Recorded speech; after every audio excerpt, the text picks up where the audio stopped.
Anthony huge एक 31 साल का आदमी था जो विस्कॉन्सिन में रहता था। उसका जन्म 26 अगस्त 1959 को हुआ था। जन्म के कुछ देर बाद उसे निमोनिया की दवा दी गई, पर उस दवा की वजह से उसकी सुनने की क्षमता कम होने लग गई और धीरे धीरे वो बहरा हो गया और वक्त गुजरने के साथ वो म्यूट भी हो गया। इसके बाद उसने साइन लैंग्वेज सीखी। विस्कॉन्सिन स्कूल ऑफ डेफ से ग्रेजुएट होने के बाद वो मॉडलिंग में करियर बनाने के लिए मेडिसन चला गया। चूंकि एंथोनी बोल सुन नहीं सकता था, इसलिए वो हमेशा अपने साथ एक पेन और कॉपी रखता था ताकि वो लोगों से कम्युनिकेट कर सके। 24 मई 1991 की रात को एंथोनी अपने फ्रेंड्स के साथ 219 क्लब गया। वो क्लब एक गे क्लब था और उस क्लब में जेफरी डामा अक्सर आया जाया करता था। एंथोनी के फ्रेंड्स के अकॉर्डिंग एंथोनी दामा के पास गया और दोनों में बातचीत होने लग गई। एंथोनी के पास उसकी नोटबुक और पेन भी थे। दोनों इसी कॉपी और पेन के थ्रू एक दूसरे से बात कर रहे थे। दामा ने एंथोनी को बताया कि वो एक प्रोफेशनल फोटोग्राफर है। उसने एंथोनी से कहा कि तुम बहुत अट्रैक्टिव हो, तुम्हें मेरे अपार्टमेंट आना चाहिए ताकि मैं तुम्हारी कुछ फोटोज ले सकूं। दामा ने एंथोनी को यह भी कहा कि मैं तुम्हें पैसे दूंगा अगर तुम अभी मेरे साथ मेरे अपार्टमेंट चलोगे। एंथोनी को मॉडलिंग में करियर बनाना था और उसे प्रोफेशनल फोटोग्राफ्स और पैसों का ऑफर काफी अच्छा लगा और वो दामा के साथ उसके अपार्टमेंट चला गया। अपार्टमेंट में जाने पर दामा ने एंथोनी को एक ड्रिंक ऑफर की और एंथोनी ने ड्रिंक पी ली, पर उसे नहीं पता था कि दामा ने उस ड्रिंक में नींद की गोलियां मिला रखी है। ड्रिंक पीने के कुछ मिनट बाद एंथोनी बेहोश हो गया। जब एंथोनी बेहोश हो गया तो दामा ने एक ड्रिलिंग मशीन ली और एंथोनी की खोपड़ी में होल कर दिया और फिर खोपड़ी में किए गए होल के जरिए उसने डायरेक्टली एसिड उसमें इंजेक्ट कर दिया। दामा के अकॉर्डिंग उसने ऐसा इसलिए किया ताकि वो एंथोनी को एक ज़ोंबी बना सके, इस चाह में कि ज़ोंबी बनने के बाद एंथोनी वो सारे काम करेगा जो दामा उसे कहेगा। लेकिन जाहिर सी बात है कि ऐसा नहीं हुआ और एंथोनी की दामा के फ्लैट में ही डेथ हो गई। एंथोनी की लाश दामा के बेडरूम के फ्लोर पर 3 दिन तक पड़ी रही। 3 दिन बाद दामा ने एंथोनी की बॉडी के टुकड़े किए और फिर उन पर एसिड डालकर जला दिया। इस दौरान वो हर चीज के फोटोग्राफ्स अपने पोलराइड कैमरा में कैप्चर कर रहा था।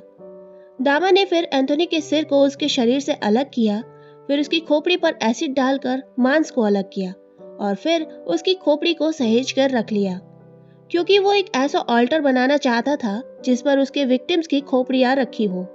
उसने एक ऐसी ड्राइंग भी बनाई थी जो कि आपको स्क्रीन पर दिख रही होगी। इसके 2 दिन बाद दामा ने 14 साल के एक वुडलर कॉनराक को फोन करके कहा कि वो उसकी फोटोग्राफ्स खींचना चाहता है और बदले में उसे पैसे भी पे करेगा, और कॉनराक मान गया। कॉनराक दामा के घर गया और दामा ने उसे भी नींद की गोली मिलाकर ड्रिंक ऑफर की और कॉनराक ने ड्रिंक पी ली। कॉनराक अभी पूरी तरीके से बेहोश नहीं हुआ था, तभी दामा उसे अपने बेडरूम में ले गया जहां पर एंथोनी की डेड बॉडी अभी भी पड़ी थी। कॉनराक ने उसे देखा, पर अब वो इस हालत में नहीं था कि कुछ कर पाता। फिर दामा ने कॉनराक की खोपड़ी में होल करके उसमें एसिड इंजेक्ट किया ताकि उसे ज़ोंबी बनाया जा सके। इसके कुछ देर बाद कॉनराक को होश आ गया और वो दामा के अपार्टमेंट से भागने में कामयाब हो गया। लोगों ने उसके सिर से खून निकलते हुए देखा तो तुरंत पुलिस को कॉल किया। पुलिस मौके पर पहुंची, पर तब तक कॉनराक कुछ बोलने की हालत में नहीं बचा था। तभी वहां दामा पहुंचा और पुलिस को बोला कि कॉनराक उसका शराबी बॉयफ्रेंड है।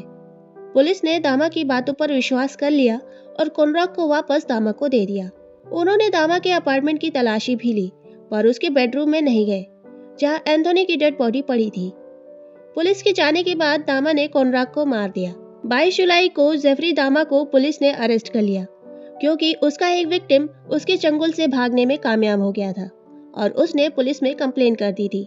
हालांकि पकड़े जाने तक वो 17 मर्डर्स कर चुका था। वही एंथोनी के घर वालों को इस बारे में कुछ नहीं पता था। उन्होंने एंथोनी की मिसिंग कंप्लेन लिखवाई थी और जब उन्होंने न्यूज में देखा कि एक साइको किलर गिरफ्तार किया गया है तो एंथोनी की फैमिली की बेचैनी बढ़ने लग गई। जब पुलिस ने दामा के अपार्टमेंट की तलाशी ली तो वहां उन्हें एंथोनी की नोटबुक मिली। पुलिस ने उसकी बॉडी की पहचान उसके डेंटल रिकॉर्ड से कर ली और उसकी फैमिली को इन्फॉर्म किया। दामा के गिरफ्तार होने पर पुलिस ने उससे एंथोनी के बारे में पूछताछ की तो उसने बोला कि मर्डर करने से पहले वो एंथोनी को नहीं जानता था। एंथोनी और दामा कैसे मिले इसके बारे में कोई भी सटीक इन्फॉर्मेशन नहीं है।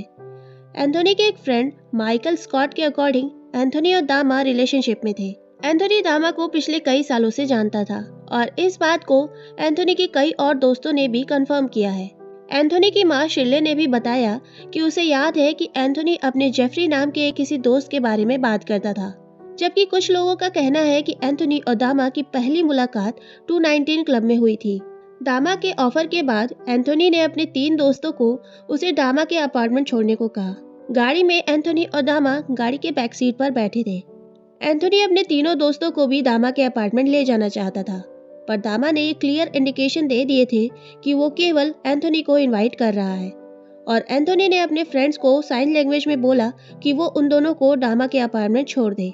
जेफरी दामा को कोर्ट ने 941 साल की जेल की सजा सुनाई, लेकिन 28 नवंबर 1994 को दामा को जेल में ही सजा काट रहे एक आदमी जिसका नाम क्रिस्टोफर स्कावर था ने मार दिया।